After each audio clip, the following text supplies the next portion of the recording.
Okay sir. Question மட்டும் சொல்லிடுறேன் sir. சொல்லுங்க. என்னோட போர்ட்ஃபோலியோல எல்லாமே ஒரு பாதி தான் ஹைபிரிட் இருக்கும், 40% ஹைபிரிட் இருக்கு, இது எல்லாமே ஈக்விட்டில இருக்கு சார். ஆமாங்க. நான் இப்போ ஒரு கிளைண்ட்டா என்ன கேட்கறேன்னா, லிக்விட் ஃபண்டோ இல்ல இந்த மாதிரி கன்சர்வேட்டிவ் ஹைபிரிட் ஃபண்ட்லயே மாத்திட்டா நம்மளுக்கு பிரின்சிபல் நல்லா இருக்கும்ல சார்.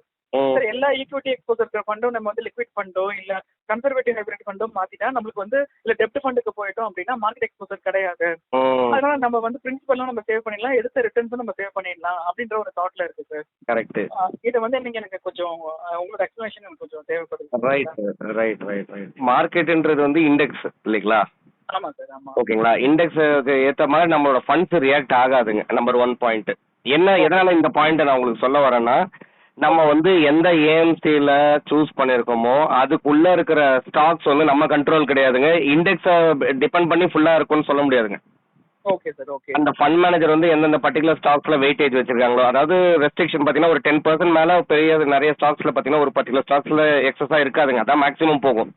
Okay sir. ஓகேங்களா? அந்த மாதிரி 10% ஃபர்ஸ்ட் வந்து டாப் 10 ஹோல்டிங்ஸ். அதனால தான் நம்ம வந்து ஃபேக்ட் ஷீட்டை ரீட் பண்ணும்போதெல்லாம் கூட டாப் 10 ஹோல்டிங்ஸ் நமக்கு கிடைக்கும்.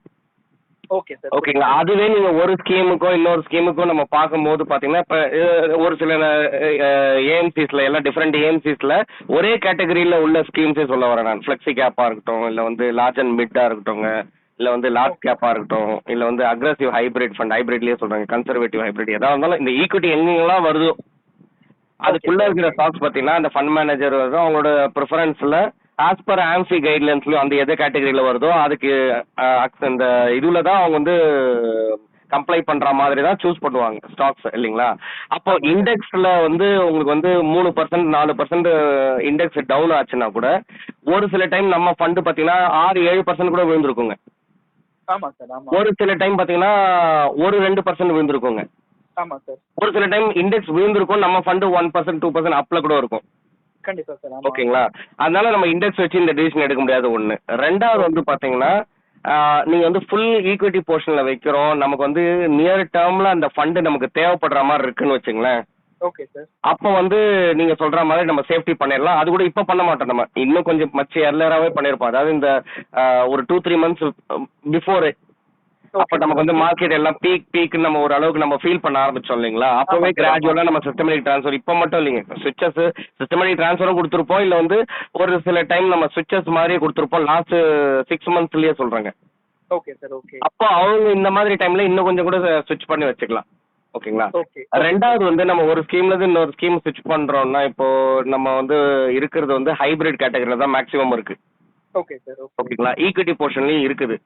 ஓகே. ஓகேங்களா? இப்ப இது ரெண்டும் நம்ம வந்து ஒரு டெட்டுக்கு மாத்திரம்னு வச்சுங்களேன். அப்ப இது எல்லாத்துக்குமே வந்து எதுக்கெல்லாம் இந்த உங்களுக்கு வந்து ஆவரேஜா இந்த மோஸ்ட் ஆஃப் ஸ்கீம்ஸுக்கு பாத்தீங்கன்னா எக்ஸிட் லோடு வந்து 1 yearக்கு மேல இருந்தாதான் உங்களுக்கு வந்து அது ஃப்ரீயா இருக்குங்க. லோடு ஃப்ரீன்னு லோடு ஃப்ரீ யூனிட் இல்லைங்களா? அப்ப நமக்கு வந்து அந்த ஒரு ரிஸ்க் எடுத்துட்டு நம்ம லிக்விட் ஃபண்டுக்கு மாத்திரம்னு வச்சுங்களேன். ஓகே. ஓகேங்களா? அப்ப அதை நம்ம வந்து 1 year கம்ப்ளீட் ஆனதா அந்த லோடு பத்தி கவலைப்பட தேவையில்லை. இப்ப பிரசன்ட் சிச்சுவேஷன்ல வந்து அந்த மாதிரி இருக்க ஈக்விட்டி எல்லாம் நம்ம லிக்விடுக்கு மாத்துறோம்னு வச்சுங்க.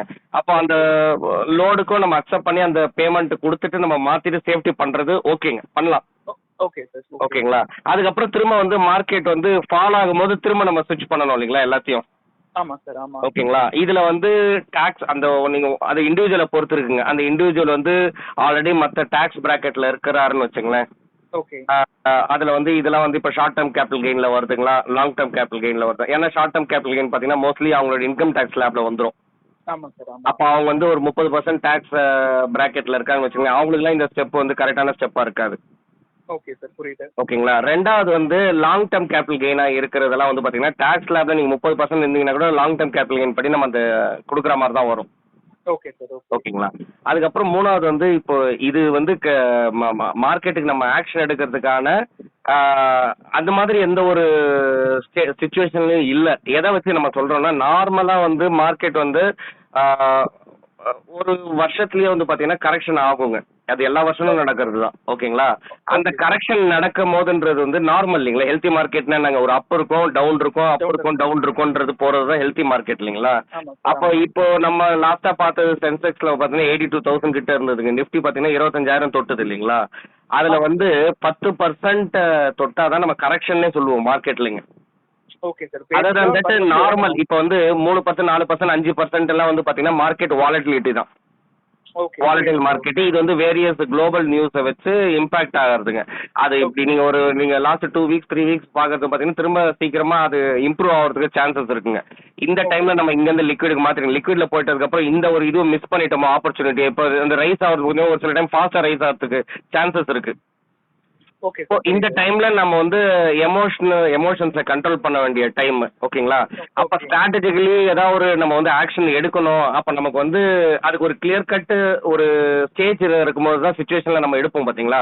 அப்ப 25,000 நான் உங்களுக்கு எக்ஸாம்பிள் சொல்றேன். நிஃப்டிக்கு 25,000 பாயிண்ட்ல இருந்ததுன்னா அப்ப 10% பாத்தீங்கன்னா 2,500 பாயிண்ட் கம்மியாகும். இன்னொரு 22,500 தான் கரெக்ஷன்.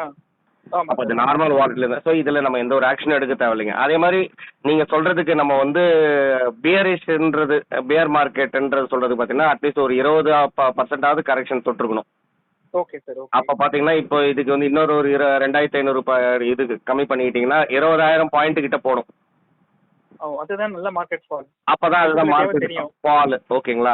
ஸோ நம்ம வந்து இப்போ அந்த மாதிரி எதுவும் ஸ்ட்ராட்டஜி இன்னைக்கு ரியாக்ட் ஆகிறதுக்கு இமீடியட்டா ஒரு ஸ்டெப் எடுக்கிறதுக்கான எந்த ஒரு ஆப்பர்ச்சுனிட்டியும் தெரியலனால நம்ம இந்த டிசிஷன் வேணாம்.